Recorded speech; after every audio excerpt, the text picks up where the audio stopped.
So now we have this console here, and now it says please enter first integer value, and I say okay, my first integer value is going to be number 2, and then press on enter key on your keyboard, and it says please enter second integer number, right?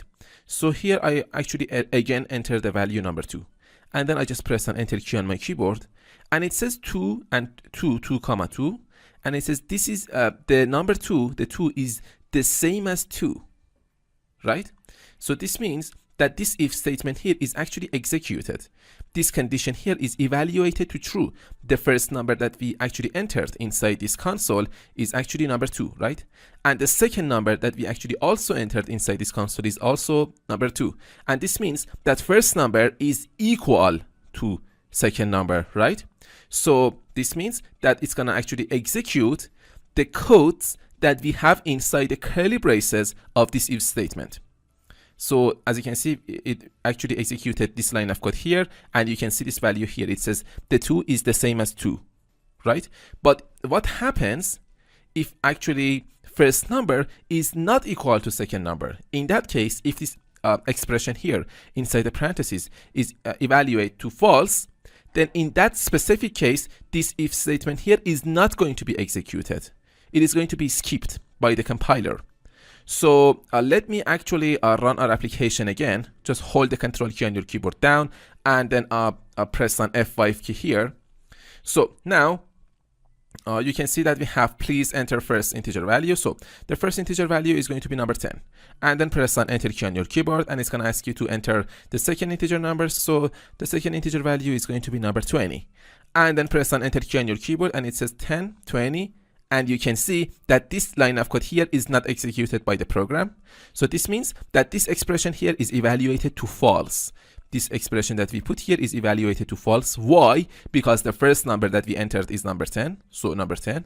And the second number that we entered here is number 20. So number 10 is not equal to number 20, right? So this expression here evaluates to false.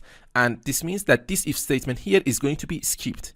This if statement is not going to be executed at all.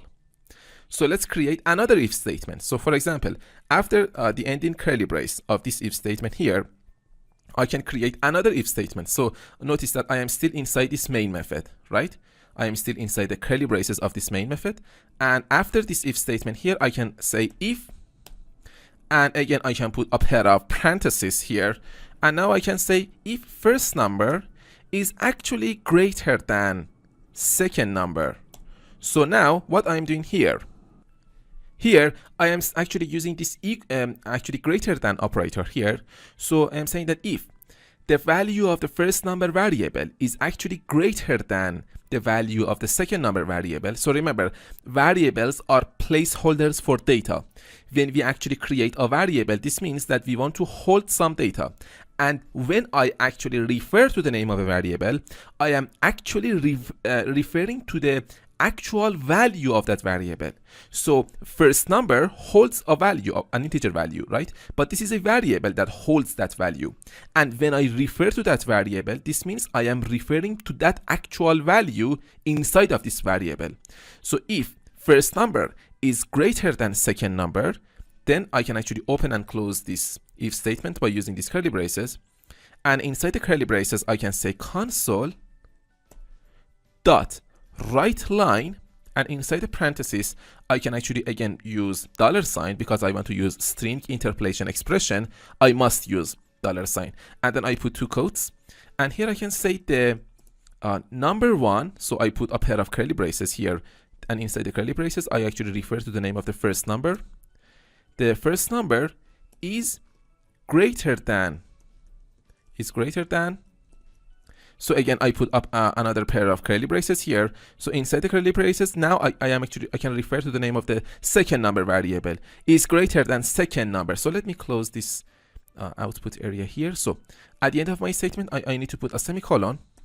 So here I am saying that if the value of the first number variable is actually greater than second number, then in that specific case, execute this line of code here. console.writeLine, the first number is greater than second number.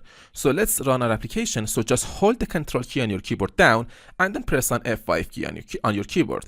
So now it's going to open this console area here for you. So it says, please enter first integer value. So our first integer value is going to be, for example, number 1. And then press on enter key on your keyboard. And it says, please enter second integer value.